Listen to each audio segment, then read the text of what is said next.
So I get what you're saying, Sweeney, and I get what you're saying. What we're saying is, so let's take Kevin Samuels. If you look at the entire clip, it makes sense. It makes sense to me. It makes sense to everybody on this panel because we're able to receive that, right? The problem is there's so many I don't know if they're low learners or they just seek out toxicity. There's more of them who come in and they use that toxicity, that little 10% that may have been toxic. They maximize that and they live their life that way. Because I've seen it on the dating scene, like how much it's changed to the point where if I didn't have such great brothers in my life, I would think that, like, is it even worth dating anymore? Like, it's just so much toxicity in these streets as far as dating these days, you know? And it's just, and it has nothing to do with Kevin. It's not his fault. It's just those people took that little part and they made it so big. And unfortunately, they're just not as smart as you guys, who you're able to look at the bigger picture. I'm like, you know, I'm able to see this chick called in and she was this woman. That's a certain woman that he's talking about. They think of it like all women. You know, we talked about this last week, the all. If, you know, some people can see one person, she's like, oh, I have 30 bodies. And they think like all women got 30 bodies. Like, y'all some hoes out here. No, she got 30 bodies.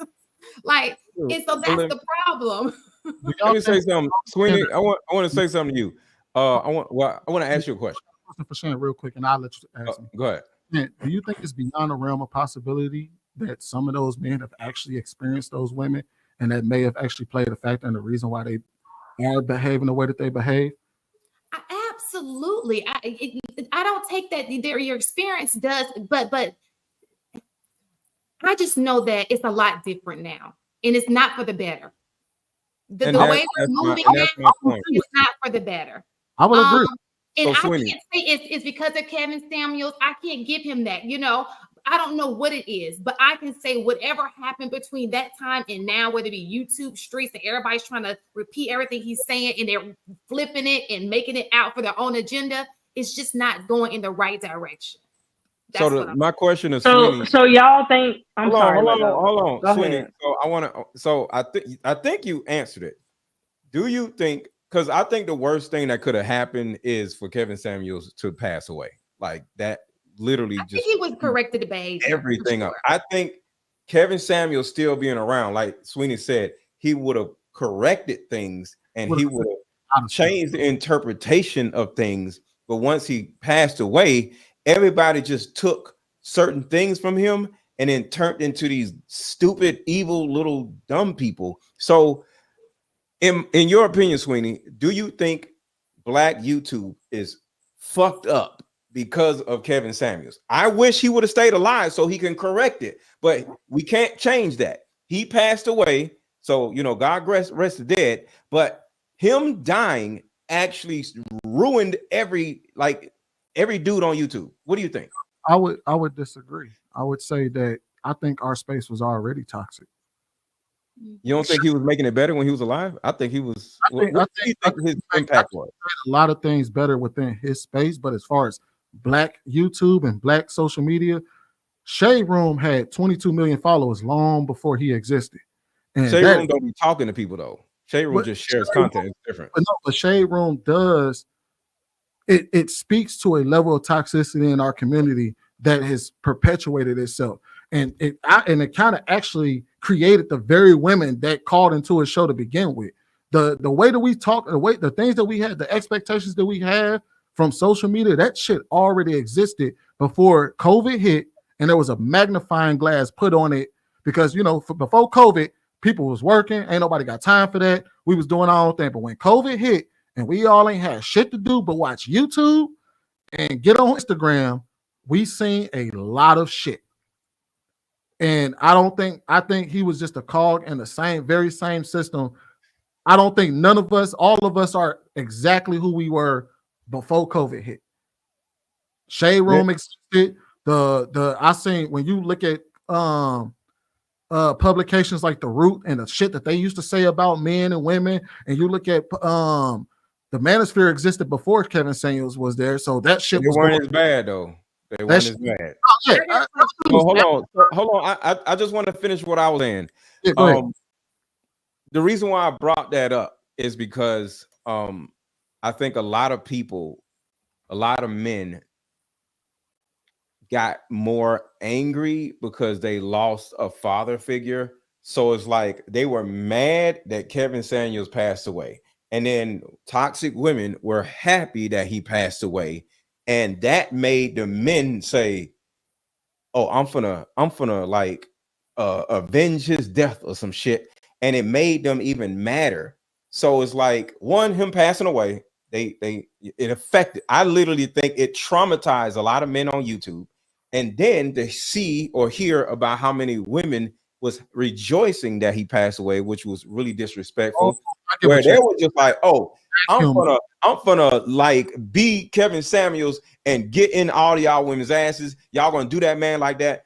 F y'all and all this and that. And I think it literally got worse. And I think it's a certain amount of anger or resentment or possibly abandonment where these dudes on YouTube, they just have to keep his name alive, or I don't know what it is, but I think it's gotten worse. But I think if he would stayed alive, it would have gotten better because he would have been able to evolve and reiterate certain things and correct different people. So what you were bring asking, Kevin Samuels in real quick because he got a show at 10. All right. How you guys bring in that Kevin Samuels? Welcome Kevin Samuels to the show. What's going on, people? How's everybody doing tonight? Doing great. About yourself?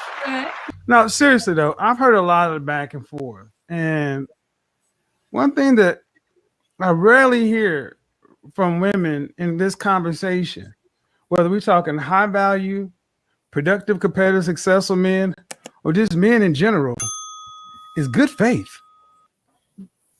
I'm always hearing this color purple. I've had the fights all my life and all this stuff that I'm 52 years on this planet, and I don't see women getting beat and cheat like this. I didn't see this. So why do so many of our conversations devolve into, well, I'd rather be by myself versus this life that you can't tell me that most women are living, even the majority of women. This was part of the contention we had back when you came over to my show, Tawana, this narrative that just is not rooted in any observable or even data-driven reality, but it's still real to far too many Black women. Why is that? I can speak it for me. I think that it's programmed, you know, like when you go through certain things, you kind of program yourself to, you know, accept the negative first, right? You look at it that way, you accept the negative first, and if something positive comes in, you're like, okay, well, it's like a surprise. You prepare yourself for the worst, right? It's not a good thing to do. I won't say that it is a good thing to do. It's not a good thing to just automatically preconceive, right? But when you go through stuff and you know that you're the reason why of it, it makes you leery when you continue, because you're like, always, you're the cause of everyone that you choose, right? Sure. So if you're the cause of everyone you choose and everyone you choose, and it's an issue that's happening, you become scared about going forth with that because your decision when it comes to choosing is not that great. Right. So you become hard. Okay. So one thing I hear, the programming, where is that coming from? I just guess in society, it's like you look at it as I'm not going to accept that. No, exactly. Where's the programming coming from? What part of society? It's media. It's media. Yeah, we'll say it. The first transmitters of culture and knowledge is the mother. Yeah. So any media that comes in through the first transmitter of technology, the gatekeeper to the media, the mother, not the father. I completely agree. Why you say not the father? That's because the fathers don't transmit culture. Fathers transmit standards and morals. Mm-hmm. But a woman can also learn how to. When I say things like this is not absolute. It's not either or. Okay. But women transmit culture globally. It's not just in the Black community. Right. So if it is transmitted to women, it's being transmitted to women by women about men. But not all the time. I just don't agree that that's the only source. Okay, but that okay. Well, how about this? It's 51. It's 50.1% of the time. It's the majority. How about we work on the majority? Because this is where our How conversation is about we going to share go. responsibility? Well, because it's triage. Right. You see, this is where we end up. It's always when we start going down the rabbit hole and start putting accountability and responsibility on the justifiable party. When it becomes the women, then we want to spread it out and make it about everybody. How about we get to the root of the cause and then we start worrying about parceling out equal responsibility after we actually get to start the search. So did anybody find anything about that was toxic? You know what I'm going to say? So to be honest, I wouldn't say necessarily toxic, but I do think men experience men differently than women experience men, right? What do you mean? I'm about to explain. Like, you don't date men, so you wouldn't know how men are dating men, right? Mm-hmm. Women date men, so we experience men differently. Y'all interact differently with each other than y'all do with women, right? So one of the things that he said that I don't know if y'all would have picked up on, that I could see some women feeling uncomfortable, is the fact that when he was saying, you know, women, so I had to fight all my life, you know, like that part, saying, he's like, in real life, I really, you know, don't even, women aren't even experiencing things like that.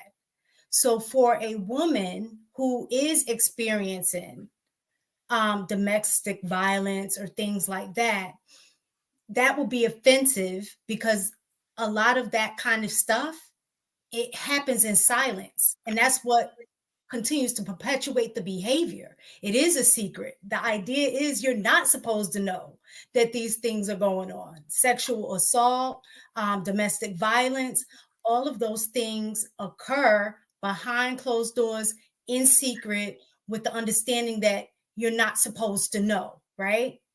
And so by him saying that he don't see it, people in real life don't live like that, he's discounting the many women and men that experience domestic violence. So that was just one thing that, you know, that if I was in that situation, I would have taken some kind of way. And that's when we say you have to be mindful, especially in platforms like this, of the way you say things and how you say things, just because you don't know who's watching. And a lot of, like, I teach in high school, I even heard male students repeating and regurgitating some of the stuff that he was saying. And they don't have the same level of discernment to kind of understand the nuances or really understand what he was saying. So, I mean, do I think what he was saying was toxic? But understanding the various people of audience that you'll be engaging in, that was just something that stood out to me. So these women don't want shit from us but our money. All they care about is what we can provide to them. They don't care about us. They hate us. You know what I mean? They want to take our kids from us. What do y'all think about that? Because that's how I feel. Well, that's what that's what you feel about what? What you mean? That's how you feel. Hold on, Mr. Nichols. Let him go. How do y'all feel? I think that's heightened now, right? We didn't even know what high value man was before. You know, now everybody feel like they can get a high value man that we didn't even know existed before he came on the scene. If you were okay with Joe, who worked with you at Walmart before, the stock dude was okay then. But now you feel like, oh, but I can get me a high value man because they don't care because I'm beautiful. You know, like, if anything, to me, I feel like the regular guy is just left out in the cold. I feel bad for him. You know, he's working a 9 to 5, just trying to make it meet, you know, his ends meet. Why can't he get the girl who he's supposed to get? You know, I just feel like the high value guy was put on a pedestal. I'm talking about women in general. That's what I'm saying. So what I'm saying to you is, I feel that because now you have a term like this, it made high value guy popular. Nobody was caring about that position like before then. Nobody was. Well, what's your point, Shan, about that? That wasn't his question. Yeah, So what I'm saying is he asked, well, what about the girls who use men for money, right? That's no, what no, you're saying. I made a statement. I You said start women, talking about high value man out of nowhere. yeah, I said that women use men for money. They don't care about us. They're trying to take our children from us. All they want, they only care about us as much as they can, as far as what we can provide. We're pretty much useless to all these women. How do y'all feel about that statement? I think that for the majority, you're right. There's a lot of women out there that are like that.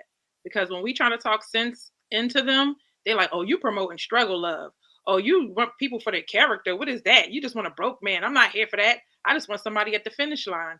And I just wanted to say something about Kevin Samuels. He's not the problem. We were looking for a savior, and he cannot fix all of our problems in the community. Kevin Samuels wasn't toxic. The YouTube algorithm was toxic. Okay. So if he did everything, his title, he would change his title right on the spot. He would do a lot of things because he was a master at doing those kind of things and marketing. That's what he was doing. He was marketing and he was making money. It's just at our heartstrings. Women are offended because it was our image on the line. But he did a good job for what he was doing. It's just the fact that we want him to fix everything in the Black community, but it was already toxic before he got there.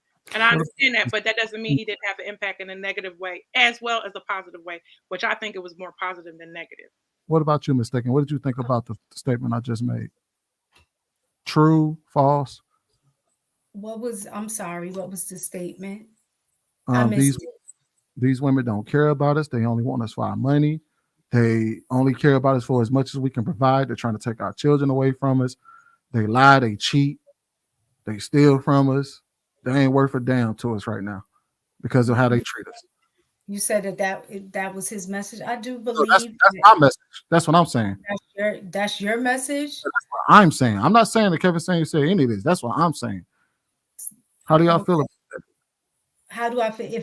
If that's your experience, that's what you're going to speak from. If that's what you've experienced, of course, you believe it. I can't speak on it because I don't. That's your reality. Oh yeah, my reality is that your actual reality, Sweeney? I don't know. I'm just asking. I just want to get how everybody feel about it. Because the way you talk, sometimes I actually think you think that, but I don't know. I'm just asking. To me, if that were the case, no, don't get it twisted. I know there's some gold diggers out here, and I think that's the message, reality, right? So I think that's the message that is out here, right? But that can't be true if people are saying, "Oh, then why she dating Pookie's and Ray Ray's?" If Ray Ray and Pookie get in play, they aren't this dude, right? So that can't be true because most people are not dating men who got money like that. They're just not. The grand majority of Black men are not 1%ers. They're just not. So, and most of them have a female. So how can that be true? I don't think Casey got to answer the question.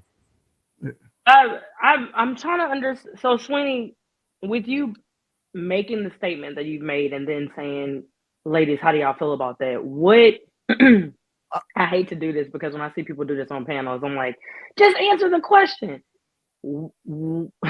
What angle are you looking for as far as an answer? Like, I'm kind of, do you really feel that way? Are you just making a statement? Do you actually see society as that way? Do you want to know if we agree with that statement? Do you want us to agree with your point? Yeah, like, what do you?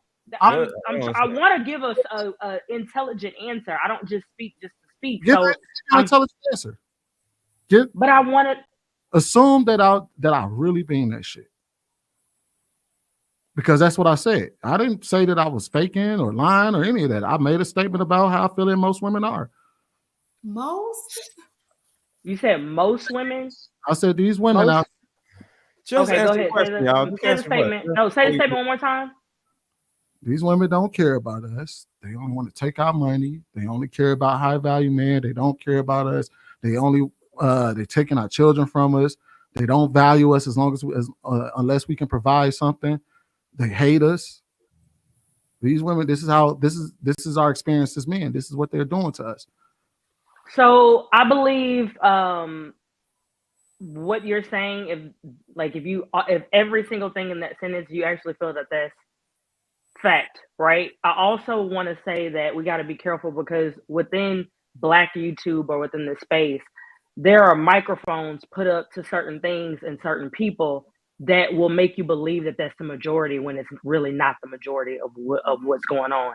So I can say what you're saying. Yes, it does happen. Yes, there are women who are being raised to really look at a man like an object, and therefore they think that because a baby came out of them that the man has no parental rights to a child. So it's all about a bag when it comes to a child, or it's all about how can I level up and having a child with a certain man of certain, money and means to take the child away and get whatever situation going for themselves. Does that exist? Yes. But we got to realize spotlights are being put on certain avenues and certain things that are going on within our community. It's what's hot, it's clickbait, it's with the topics that we talk about a lot of times, but you got to take a step back and look in your real life and what's going on. Do you probably have friends that you feel like, oh yeah, he got ran over by some women? But I know you also have some people, some family and friends in your circle who are also well taken care of and loved by women as well, that you know personally. So that's how I feel about that. It goes back to the who's the biggest victim type of thing, like we was talking about earlier, though. It makes you or whoever you're talking about a victim of women. Mr. Lego, I get that.